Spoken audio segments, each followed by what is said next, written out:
Hi, this is John Ryan with Team Handball News, and joining me up the road in Denver from the Colorado XOs, Mr. Colton Strickler. Colton, how are you doing today? Doing great, John. Thank you so much for having me on. Looking forward to getting into this. I've been reading up on the similarities, and I'm looking forward to discussing it all. Yeah, so normally I like to go in and find out more about the person I'm talking to, but contextually to help the conversation here, I'm going to go through a little bit of a spiel of why I'm talking to a rugby guy for a club up in Denver. And some of you guys on here know the story I've told a little bit, my journey, kind of not in rugby, but kind of becoming aware of rugby. And it goes way back. I was a cadet at the Air Force Academy, and of course I played handball, but there was a rugby club that I was extremely envious of because it was very well organized, much larger than our club. I even had friends that say, Ryan, you should play rugby. You'd be a killer on those lineouts. But nope, handball was my game. Pickup basketball was my game. It wasn't something I was interested in. Many years later, I get stationed in France, and I want to say it was the 2003 Rugby World Cup was on TV, and I'm watching it in French and I can't fully understand everything. And I'm going into work the next day talking to the Brits and going like, why are they always kicking the ball out of bounds? It doesn't make any sense and blah, blah, blah. I'm like, oh, okay. And it all started to make sense to me. And gradually, slowly but surely, I became a rugby fan. So much so that, I went out and saw France at the Stade de France versus New Zealand, and then probably went to 4 or 5 Stade Francais games, Mm. which at the time it was awesome. It was like a €10 ticket, and I could like stand on the sidelines and drink a Heineken right next to the lineouts. It was pretty cool. And at the same time, I also started my handball website, and I got to curious. Well, what does the rugby community do? And so I listened to a lot of rugby podcasts, followed a lot of rugby websites, and every time I would hear them complaining about USA Rugby or rugby needs to do this, I would just laugh, and I would, I could I could just replace it with handball, and almost word for word it would be the same things, the same problems, the same issues. Um, and one of those issues is talent transfer that would come up from time to time, taking athletes from other sports and uh, converting them into rugby players, which is, of course, something that we've done in handball many, many times. Virtually every player, as a matter of fact, is a talent transfer athlete. Um, so I moved, eventually got here in Colorado, started following the MLR, the Major League Rugby, which is a new rugby competition. And I think last year at some point I heard something about the Denver franchise was going to drop out of MLR, and I was kind of bummed because I had kind of thought, I had to go up to a game there sometime. And then I heard some podcast talking about how there's a new club instead of the Raptors. They're going to be called the XOs, and they're going to focus on transfer. And I said, well, that's kind of interesting. And I forgot about it until I want to say last Saturday, I'm watching an MLR match.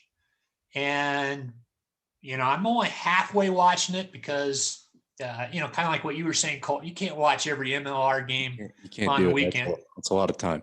That's a lot of time. And I'm a rugby fan, but I'm not a rugby guy. I'm a handball guy, but I appreciate rugby, and I'll watch it. And I'm halfway watching it, and all of a sudden they start talking about, oh yeah, Corey Daniel. He was a wrestler in college and got trained up on the Denver XOs. Great story, and he's called up the rugby or the wrestling coach at North Carolina called up Dan Payne and said, hey, you got to take a look at this guy. He's an athlete. And so he got a tryout. He got involved with the Denver XOs, and now he's playing professional rugby. Which team? He plays for Old Glory DC. And he's got like this story. I don't want to jump in just yet. I'll let you finish. But his little brother, Brady Daniel, was actually playing for the XOs this last year. Okay. So Corey had done a little stint with the little, they did I think like a little trial run 2 years ago and got him into a little bit of rugby. And he's, playing in the MLR now. He's playing well too. Yeah. So immediately I go down the rabbit hole. I haven't checked out this Denver XO site in a while. I had even get this, Colton. I had contacted, because I listened to several different rugby podcasts and said, you guys ought to do a show on this XO Academy and what they're doing. And they never responded. And then I go to your website and boom, there's like a whole bunch of webcasts or podcasts you're doing on your own. That's literally my only job is to cover the team here. So, yeah. So I go on a long hike and I listen to 3 of the podcasts, and I really enjoyed them. I listen to a lot of rugby podcasts. I'm not just blowing smoke up your butt. You do a better job than the wacky guys with rugby wrap up. I seriously, everybody's got their own shtick, and maybe I just appreciate more of a low key, have fun approach, but not super wacky. Yeah. And but anyway, I found out more about the XOs. I said, I got to contact this guy. I got to see if I can get him on a podcast to find out more about this XO program, because maybe you guys have cracked the code for talent transfer and what maybe works for rugby. Maybe there's things that we can learn for handball. So that's kind of a long spiel, Colton, but I kind of had to do it to kind of get you in the mood and get you idea of where I'm coming from. Yeah, I will say, John, I was when I saw the handball message come in the Twitter DM, I was like, what could this possibly be about? But I read it and thought about it for a minute or two, and I was like, I'll do this. It sounds awesome. So, I watched some of the videos you sent. I Googled some of the stuff that you told me to look up. I remember listening to the Jay Cutler part of my take. Being a Broncos guy, I went and I was a big fan of Jay Cutler, so I try to consume the stuff he's on. And I remember that episode coming out live, and I remember them talking about how his comments kind of made the handball community mad, but this is never applicable to me until now. So, I'm looking forward to talking about this. And like I said, I've been around this XO program really since it began. I can kind of, I guess, give a little background on me if you'd like. Yeah, let's get a little background on you, your involvement with rugby, and I guess how you became a rugby media person. For sure, yeah. So I got into rugby, I guess, a little bit earlier than a lot of, other people get into rugby, in the sense that I started playing high school. And I know that's late, I guess, for some of the other sports, but most of the people I talk to are just like, yeah, I just played sports in high school, and then I went to college and I stumbled across this sport that was fun to play. And you get to do, you still get to tackle people and hit people, which is something you don't really get to do once football's over. And, they have fun parties in college. And so it was just like a good way to meet new people and make friends and try something new. Well, for me, I had played football my whole life. Going into my sophomore year of high school, that's when some kids at my school started to play rugby here at Glendale, because I'm from the Denver area. I went to Wheat Ridge. And so a lot of those guys were coming over here and playing some rugby because they had this nice, beautiful, big facility. And, they were like, you should give it a try. And so I was like, no, I'm not interested in that at all. That sounds like I'm going to get hurt, all this stuff. Football without pads, I'm not going to do that. That was my reaction. Yeah, exactly. I had just had shoulder surgery. So the year before, and I was playing football, but I wasn't really sure, how my shoulder was going to like making tackles, because I had some metal in it. I went out and watched that last game of the 2010 high school season, and I was like, this actually looks really fun. So the next year came around, and when it started up again in the spring, I thought I'd give it a try, and I just, I ran around for about 3 weeks, not knowing what I was doing at all. Like sometimes I'm catching, sometimes I'm passing only backwards, and actually turned out to be really fun. We went to a little tournament in California, really early on in that season, and just got smoked, but I got to score a couple of times and had a good time, and just kind of realized how fun rugby was. We went and played in the Vegas Sevens tournament. There's still I think there's still like a lower level. It was while the HSBC, like the international teams are all playing, but Did you outside, get a chance to see my story about that? I read a little bit of it this morning, Yeah. actually. Yeah. Yeah, Like, that was great. Dan Lyle set me up. I got in the press box. I'm like very going, nice. wow, this is a great thing. They ought to do something like this for handball for the Yeah. US because it was such a great and I guess now, things have been closed down for a couple years. So and they moved it to LA, Yeah. I moved to which LA and but it's a great atmosphere and great introduction to rugby uh, yeah. marketing, rugby. It was just a great event to be at. Yeah. And to that point, like I remember going there my junior year of high school and being able to play, very loosely in the same tournament as guys from, international rugby players. And you could just hang out outside and they'd walk up and talk to you about rugby. And I just thought that was so cool. But during that tournament, we got placed in a bracket that was way too high for our skill level. Like we were playing the USA, like high school All-American teams, Team Canada, and we didn't even put up a fight, but I played well enough. I got invited to one of the high school American camps like that Easter.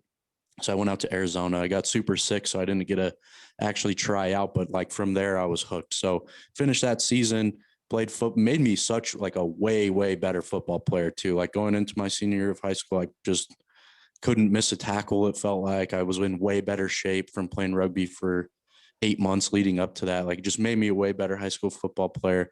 When football's over, I played again my senior year, played some rugby, just kind of, saw where it was going to take me to college. I had, thought I wanted to play in college. I didn't play very much longer after that just because got a little too many head knocks. I was tired of being hurt all the time. I was tired of taking showers and my skin was burning from playing on this turf. And so, and then when I got to college, I had just played sports forever. I was just ready to not do anything anymore and just go to school and be a student. So when I got to college, I decided I wanted to do media, really wanted to write about football until you actually start writing about football and you realize like, this is not fun. I did not like going to that. My first job out of college, I was a credentialed reporter, like covering the Broncos. So I was going to practice every day, going in the locker room, and I hated it so much. And I remember like in college, one of my aunts was saying like, you should start writing about rugby. And I'm like, who's going to want to hear me like read my stuff about rugby? Like, it's not big. But I was realizing like I needed an internship to graduate. So it was when Glendale was playing in the PRP. They brought me on, do some social media stuff. And every time we had a project that we had to do, I was like, well, I could just, there's a lot of interesting people that play rugby. I could do this project on this rugby player. And I know nobody else is going to do it. So it's going to stand alone. Like I'm not worried about anyone overlapping my class project. So I started doing that. Got it. I worked hard enough with Glendale. They would bring me on for the big sevens tournament they have in August, Rugby Town Seven. So I would help out with that here and there. And this was all while I'm doing like this football stuff with my actual day job. And then I quit that football thing because I was just done. And I was like, I don't think I want to be in sports anymore. This is just not what I had pictured it to be. Took a job at a marketing agency and I hated that job too. And then it has to be 2018. I helped out with the Rugby Town Sevens in 2017. And while I was there, I met the former director of marketing for MLR. And he just came down to kind of see how things operated and, see if there was anything he could learn. And he didn't have a car. He was living in Georgia. So I was driving him around, just like go back and forth from the stadium to dinners and stuff. And got to know him pretty well. And he was like, I'm just, with MLR launching in the spring, I'm going to need some help. We're going to be drowning in work. Like if you want to help out, let me know.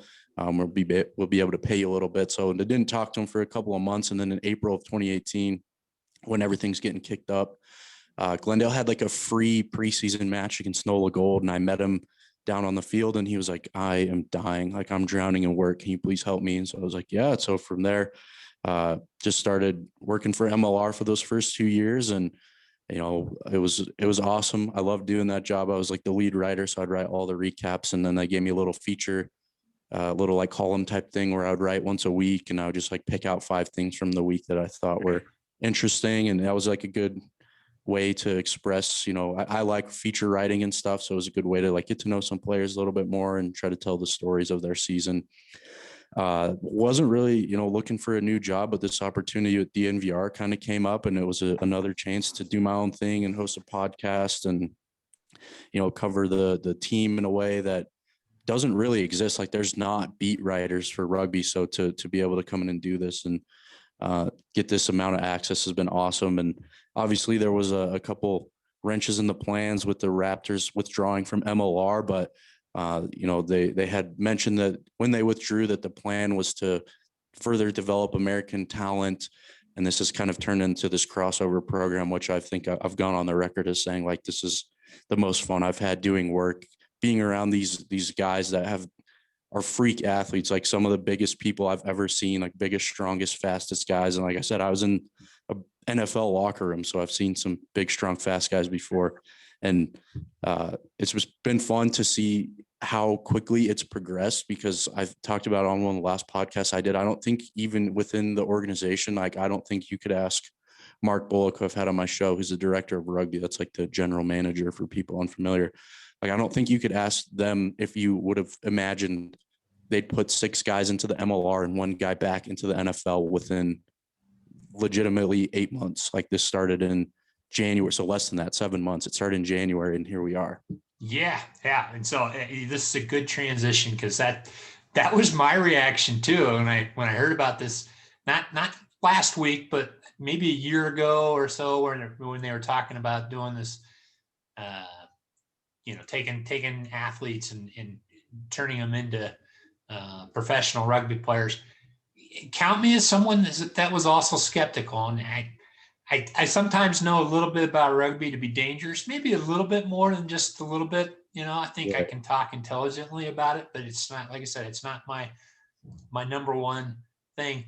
But one thing when I remember talking with a U.S. Olympic Committee guy, and it was related to the rugby sevens, and I knew enough about the differences between rugby sevens and rugby 15s to go like, yeah, you can take a guy like Carlin Isles, and he just needs to learn a little bit about rugby, and then it's almost like unfair how fast he is compared Right. to most other people. And then they got the other guy too, the skinny guy, Baker. Yeah, Perry Baker, and I'm like going, those guys are gonna just, you can take an athlete like that, and you can do that in sevens because it's such a speed game, right? That I can see the talent transfer. And they had that little TV show. I don't know if you remember, America's Next Great Athlete or something like that. Hopeful. There's actually 2 guys on the XOs this year that were on that show. Yeah. And for sevens, my philosophy was sevens. It's a simpler game. It's less professionalized. Yeah. There's the guys are athletes, but they're not the people getting paid for the most part on sevens are getting paid by their national federations as part of their Olympic programs. They're not getting paid by professional club teams. I said, you could do this for sevens, but I don't know. For 15s, that's going to be pretty tough. And don't get me wrong, the issue of talent transfer is not it can't be done. Mm-hmm. It's how long is it going to take you? Yeah. How long is it going to cost you? And how good of athlete do you have to start out with? Right. And I guess maybe you can talk a little bit about how you guys initially got started, but the maybe transition into how you recruit these guys to come to Denver. Right. So I guess like just how it got started is I was talking to Mark Bullock, and he was saying a couple of years ago, there's a big tournament in Aspen every year. It's called Aspen Ruggerfest. And he said that they tried to do this. They did do it successfully, I suppose. They just recruited all these guys that, had wrestled, had done all this stuff, and said, hey, you want to come to Colorado for a week, learn to train rugby, and then we'll go up to Aspen. We'll play in this tournament. We'll see how we do. And he just talked about, it was like a microwave effect. And this actually produced some Raptors as well. Like there was a guy, Chad Goff, who plays for the Utah Warriors now, but he played hooker for the Raptors last year. And that's how he he was like in this microwave. If I'm not mistaken, if I'm not crossing my stories here, but they took like half guys that had played rugby and half guys that hadn't, just trained him for a week, took him up to Aspen. And I think the story goes like they lost the first match pretty handedly, but like you could see the wheels turning in the second match. Like it was a night and day difference, and they didn't win, but they took him down to the wire. Was it a sevens tournament or 15? No, this was a 15s tournament. Okay. So kind of like took him down to the wire. And then you just talked about like over this 3-match span over the course of the weekend, just like how much better they got. So that was the first, planted the seed. And then when they made the decision to withdraw from MLR last year, citing this reason, this was the plan, I guess, all along, according to Mark and the people at the rugby department. Like this is what they wanted to do. And they wanted to do it on steroids. Like they had seen what their little kind of like half trying, for lack of a better term, like what results that produced. And so just kind of wondered why not try this. So Peter Pask is the I think director of recruitment. He is formerly the manager, and he's kind of taken on this recruiting role. He was a guy that went to CU Boulder back in the day and worked in the recruiting department there.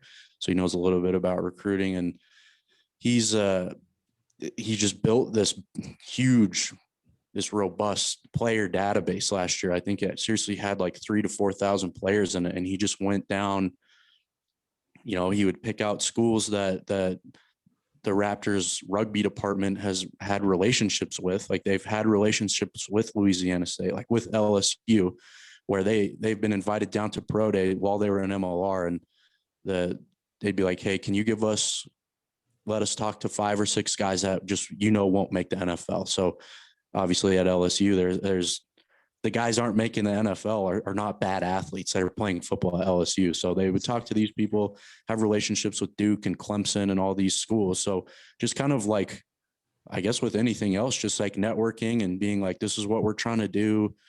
Do you have any candidates for us you think would be good? Or do you know anybody at this school or other schools that we could talk to about, setting this stuff up? Because if the people that are interested in this and are, interested in the recruiting part, I had Peter Pask on last year, like around September. That's one of the better episodes. And he gets into the weeds. He talks all about this. And like what he told me that they've learned while they were doing all this recruiting is they've learned that there's not a position at a university that makes sure the people are okay once they leave. There's nobody that follows up and be like, hey, do you have a job? And that's not surprising for kids that just go to school, right? Like that was how it was for me. Once you're out the door, you're out the door. There's nobody like, hey, do you need help? Can we help you polish up your resume or something like that?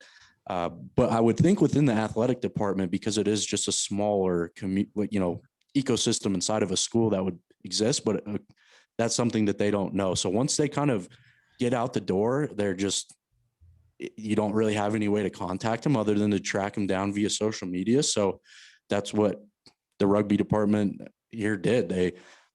They went through and grabbed all these social media handles and just started blasting out messages. And I don't know what the hit rate on that was, but it was enough to get 30, 40 guys in here and see what they can do. So that's kind of how the recruiting portion went. And then what they've seen and what I've seen too, like once players get in here and they start playing and they realize it's fun and they realize that they are being taken care of and this isn't a scam. Like if there's been pieces written about this program, like one was in the Guardian. I think the lead literally says, yeah, when I got the message, I thought it was a scam. And that was from Gerald McDowell, who played defensive line at Ole Miss, and now I think he started at prop every single game for the XOs this year. So once people got in here and saw that it was legit and it was for real and people were having fun and it wasn't this big setup and they weren't getting screwed, then word of mouth, this guy knows another guy who's looking for something to do, and it just kind of has carried on that way. And I know Peter's been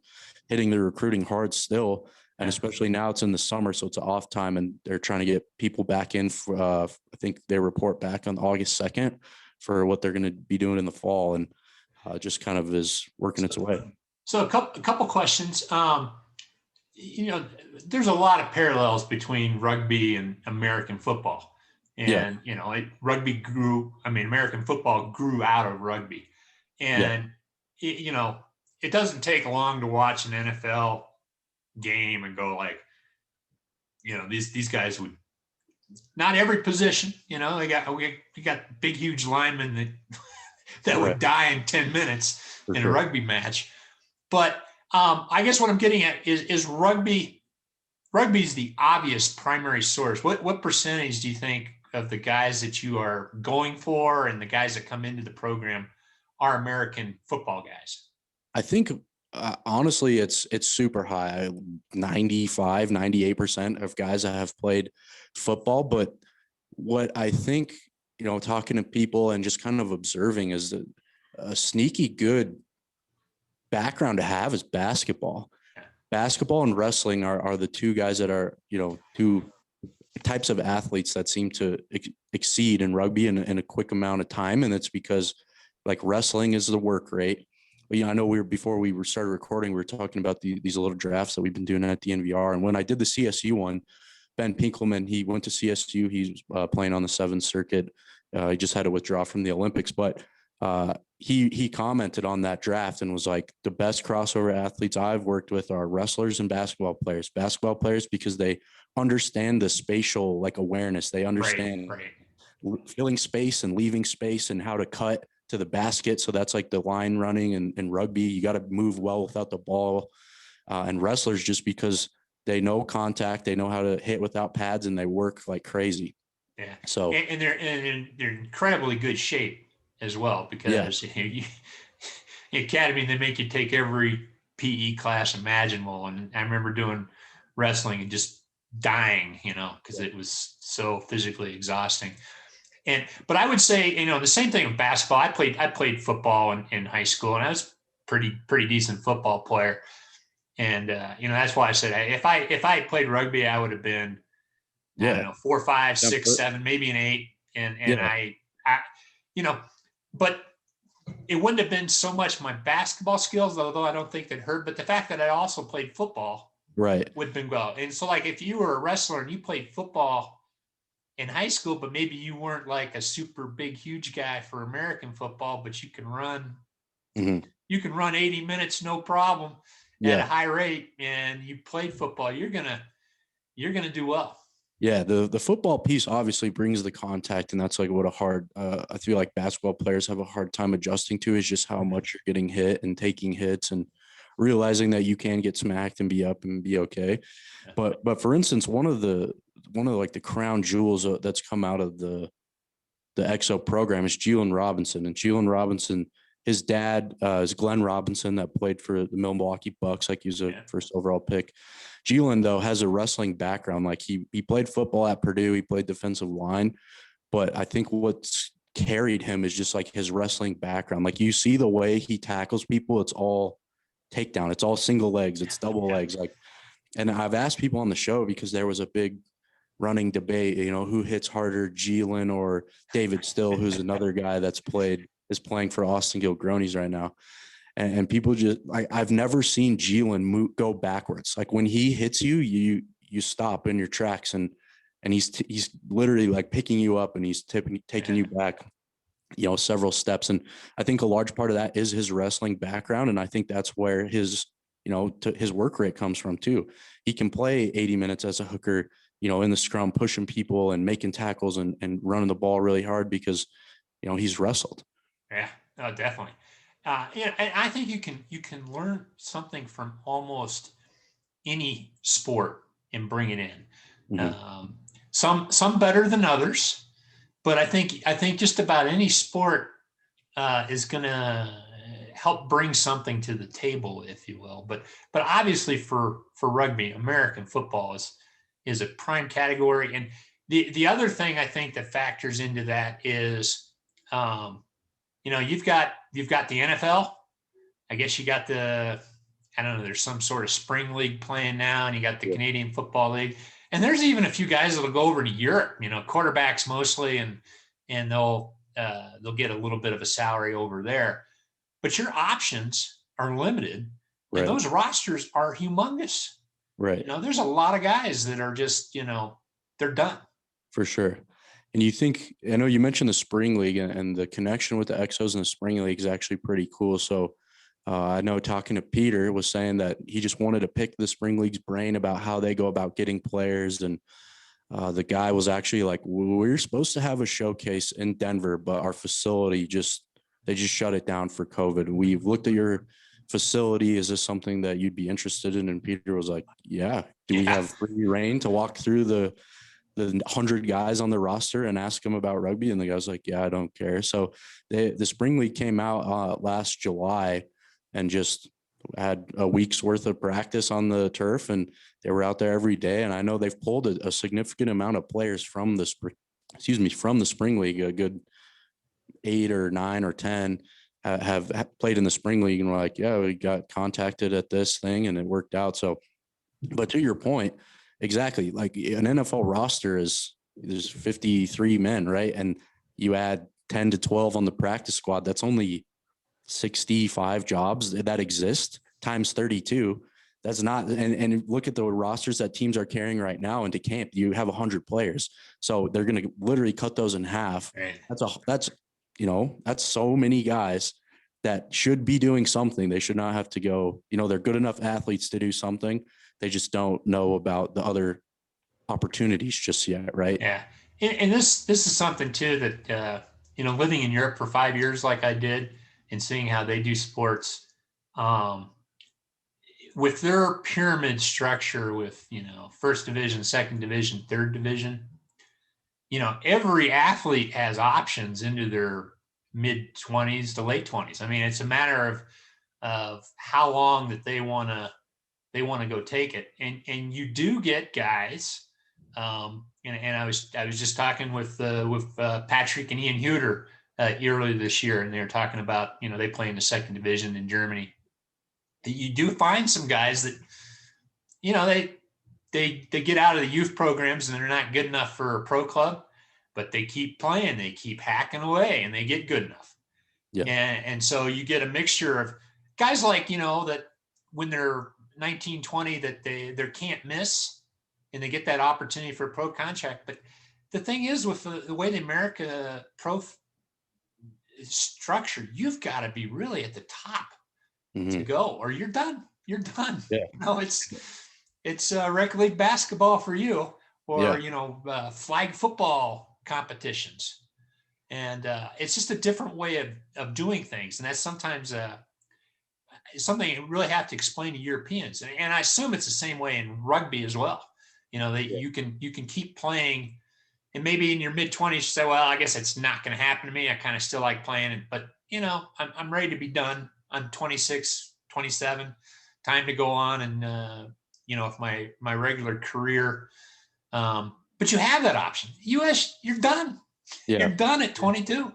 Yeah. I mean, you're not wrong. And like you said, everybody develops at a different rate. So maybe, and it could just come down to timing. Like I know I have a friend completely unrelated to rugby, but he was a decent tight end, played at the D2 CSU Pueblo. He played down there.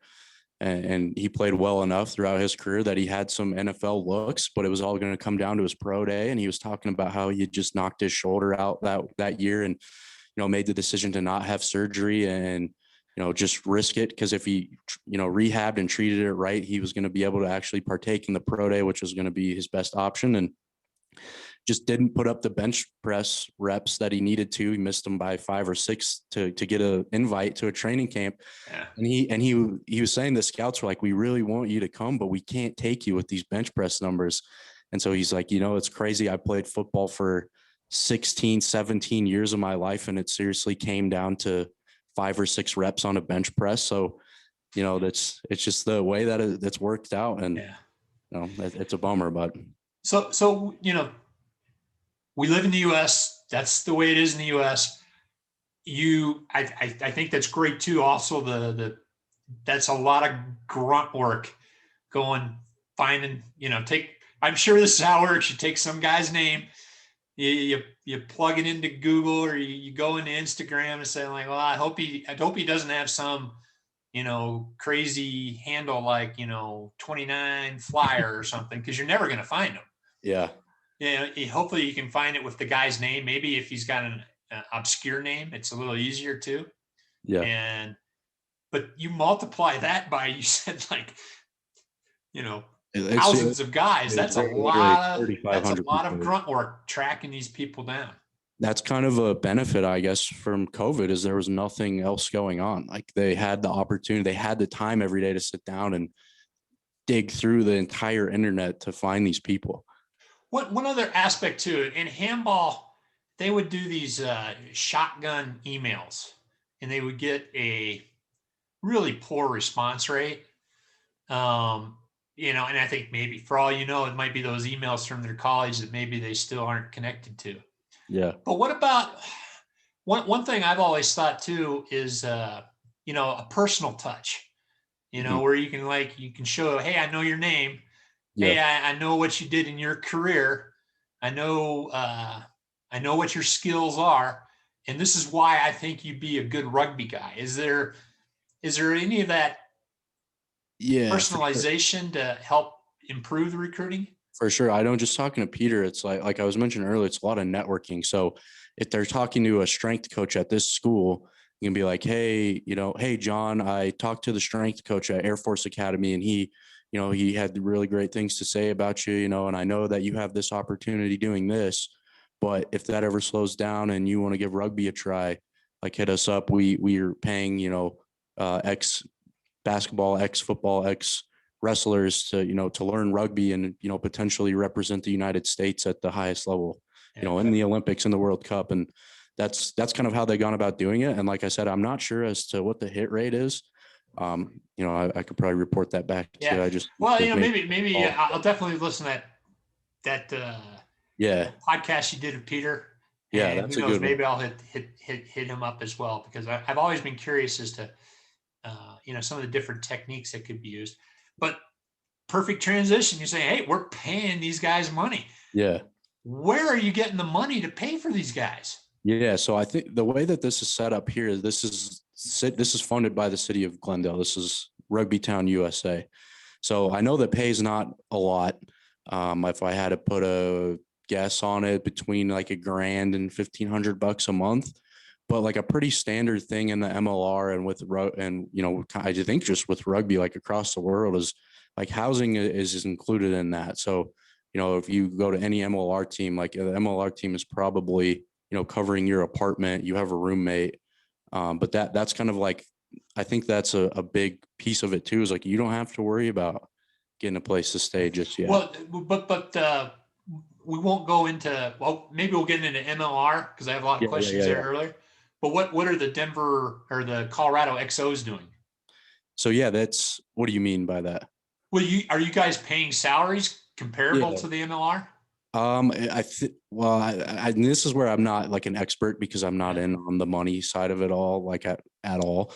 And though I figured that the money is hard to get to the bottom of in MLR too, just the way that It's it's hard to get to the bottom of in any sport, yeah, you exactly. know, and that's even the people that know don't want to talk about it, and the Yeah. players don't want to talk about it. Yeah. Um, Based it, on the answer, I'll give you an answer though. So like based on my understanding, what they're getting paid, the XOs are getting paid is comparable to what you would be making at like the bottom tier level of MLR, which I guess by definition is where they would fall because they don't know how to play rugby.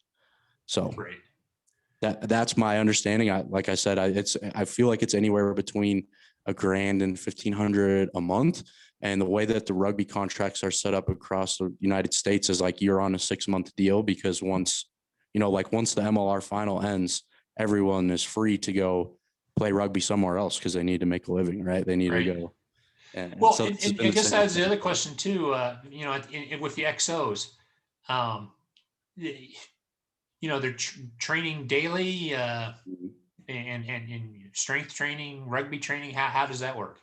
Yeah, so their schedule is something along the lines of, they have 2 practices a day. They're practicing 4 times a week, most weeks. Uh, Obviously in season, this is summer, so nobody is around. But they get up, they have like a practice in the morning, then they usually lift, have lunch, have like a film review, have meetings, all that good stuff. Go back out for the afternoon, have another practice, and they're usually off. And then Wednesday is usually the day that just free to themselves. They have a day off, and Friday's usually a travel day, or if they're playing on a Sunday, they'll travel on Saturday, and then they obviously squeeze in the matches on the weekends.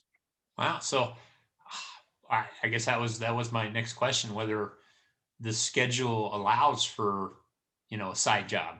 How does that Yeah. work? I think there's obviously a lot of guys on the team as with rugby in anywhere in the United States that have side gigs. And so if like, hey, I can do this half a day, but I need to go work, like obviously that's allowed. But a lot of guys like I've noticed is like there is a decent amount of guys that have played pro, like they've been in the NFL for a year or two. So they're not necessarily like desperate for money right now. They're just looking for a way to stay in shape and do something. And so that I feel like that's the case with a lot of guys too. But, obviously any chance you can get to make some extra money, they would allow that. Sure. And you said you're funded by the city of Glendale? Yeah. So it's city funded. Wow. And how many guys on the XO roster? I think this year it ranged anywhere from 30 to 35. Wow. So, and then obviously there's sponsorship that alleviates some of that pressure. Right. Like there's a sponsorship person here that, is selling like any other sports team, you know, kit sponsors, protein sponsors, all that good stuff. So, Yeah. So it's still a little surprising, with the MLR, they're selling tickets. Generally there's probably some investor that, owns the team that's probably shelling money out of his pocket to pay for everything. mhm. And, it's part of a MLR, a thing that's, hopefully going to be bigger. But with the Colorado XOs, it's more of a kind of a thing off on your own. Yeah, that was like a big, kind of like a scary thing to leave, like taking that leap, right? For them is to leave the sanctity of having like guaranteed matches and having, teams that have to play against you and doing this own thing. Like you don't know where this is going to end up, but they've been very vocal about the plans of trying to just kind of like seeing where it goes, like they ideally would like to link up in Europe or something like that and join one of these competitions. But like, especially early on, they're just, wading the water, seeing what's working out and what adjustments they can make and just seeing, where it ends up. Well, so who do the Colorado XOs play now? Yeah, so they play the way that it's been described to me is they're Notre Dame, like they'll play anybody. But this year, especially, it's been a lot of MLR academy teams. So MLR is incentivizing, clubs and organizations to get academy teams. They get cap relief and all that good stuff if they check these Okay. boxes. So this year, they played the New Orleans RFC, which is a club team that feeds into the Gold like Academy. So that I guess you could be like a 2 steps down from MLR. They played Atlanta 40 or Pathway 404, excuse me, which is Rugby ATL's Academy side. Rugby HTX, that's Houston SaberCats Academy side. Okay. Mystic River, which feeds into the Free Jacks, which is in New England. They played the Los Angeles Loyals Academy, which is the Giltinis Academy side. They played them Okay. 3 All right. times. Well, it gives me a Yeah, picture, kind of almost like an independent baseball league, minor league team. You play the best teams you can, and I guess that's the other. Well, actually, one other part. Has there been any talk about like USA Rugby? Looking at what you guys are doing and saying, well, this maybe there ought to be some sort of relationship, right. feeding into that. Because eventually some of these guys might become Eagles. For sure. And that's a great question. So with USA Rugby's had some restructuring, and with that, they've kind of like linked up with the city of Glendale. Like they're based in Glendale now, and that's a benefit of this program. Benefits off of that because what I've seen on a couple of occasions during the season, Gary Gold, who's the U.S. men's 15s coach, like he's just around. So if they're out practicing, like he'll go out and jump in practice and see some people. And Yeah. they went through a little right before they left for the summer. They went through a little combine thing, like worked out for USA coaches. I feel like those numbers and all that good stuff like led into a lot of these guys signing with MLR teams. So there is some crossover there. Obviously, they're still way too raw to jump straight into international rugby, but Sure. there is some connection there, and it's at least a good idea. It gives the national coaches and the people, the selectors, like an idea of what's coming up and what the potential is. And so I have heard that they have, when, you know, this whole started and when they were starting coming out and watch, they could go down and be like, well, yeah, 10 of these guys are stronger than our whole team right now. So they see the potential, but obviously there's a lot of work to do before they're ready to go play international rugby. Yeah. You know, with handball, you know, basically our national team was in some respects the Colorado XOs, except there was nobody to play in the U.S. Right.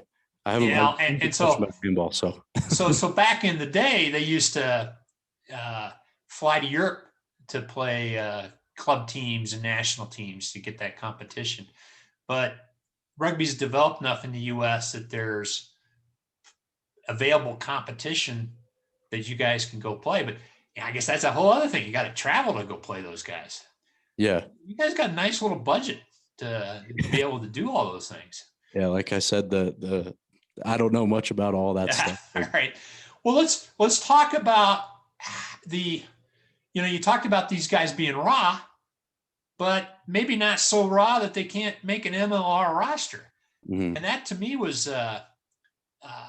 kind of a surprising thing. You know, what kind of coaching that you guys pulling off that you guys can see such rapid improvement with at least 4 guys making MLR rosters, right? Yeah, I think so. I think the number as of today's Friday, I think it's up to 6 guys, but it's just, I think a lot of it is just being able to train twice a day, being able to train 8 times a week, getting them into a daily training environment. But the program here, like the rugby department, like Mark Bullock's been coaching rugby in the United States for like 40 years. So, you know, he has a decent idea of all this stuff. He used to coach high school football in Washington and in Colorado. So he's done this, like I said, he's done this on a smaller scale level, even in going back to high school. Luke Gross, he's an assistant coach. He played basketball at Marshall. I think he played at Indiana State, and he was the same way. He's like, I just tried rugby in grad school, and he's huge. He's 6'8", I think. And Right. he played in Italy, played in Wales. So he has a decent idea of the crossover aspect of it all. And I think, if I'm not mistaken, everybody else on the roster was an Eagle at some point, or everyone else on the coaching staff was an Eagle at some point. So they have a decent idea of, you know, rugby, the history of it in the United States and what it takes to get to the national side. And so it's, and again, those guys know what they're doing. This is their full-time job. Again, I know you don't know the finances, but I'm like going, somebody's got to be paying these guys to be teaching these guys. Right. Yeah. Then they're city employees. So obviously there's a youth component built into it. So there's camps and all that good stuff. Yeah. But, okay. Yeah. It sounds like a great operation. And I'm like, there's something like this is needed for handball. I just don't know exactly how it would work. I guess the other aspect is the existence of the MLR provides a pathway for them to go to. Exactly. And that didn't exist before. And making the leap from an American club to overseas, a little tougher logistically to execute. You need like a work visa for one. Right. Yeah. And exactly. I think that's a reason why this is working, you know, a little bit, I guess, as well as it is, as quickly as it is, because there is proof, like, look, there's something to go do after this. Like, you're not just stuck here, you know, waiting around for a potential call up. Like, if you get in here and you play well enough, you can get a contract playing in the MLR. Right. You know, there is a pathway. And then obviously when you get in the MLR, and you're playing on TV a lot more, and you're playing in front of different people that could potentially see you and all this good stuff. And there's already been instances of MLR guys getting pulled over to go play in Europe and vice versa. So you're right. There is a pathway, and people are starting to see that the opportunities exist in rugby. Yeah. Well, you know, we talked about a little bit about this. This might be a good spot to wrap up this section, and we can discuss whether we want to talk again on another day, or continue on. And I think you had some handball questions I that do you have want to some handball ask. questions. I'm wondering if I should wait till maybe we should move that into the second one. Otherwise, this will become like a hour and a half marathon, Yeah, which whatever you decide. I'm free today, so I could do this all day. well, that's excellent. So I tell you what, yeah, like I said, I've been listening and chatting with Colton Strickler of the Colorado XOs. We'll consider this part one of the podcast. So for Colton Strickler, this is John Ryan, and thanks for listening.